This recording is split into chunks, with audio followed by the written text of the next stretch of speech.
আসসালামু আলাইকুম রহমতুল্লাহি ওয়া বারাকাতুহু। দেখেন সাতক্ষীরা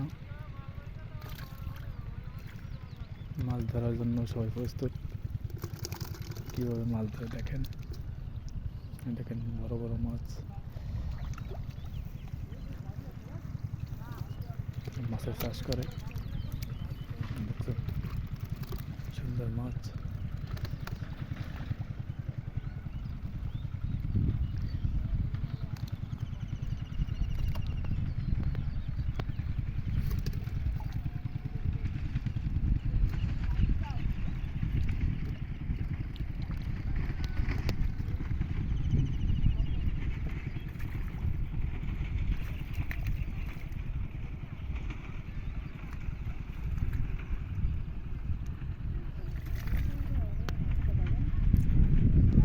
মাছ ধরতে হয়রান হয়ে যায়, বুঝছেন, আমাদের দেশ নেই।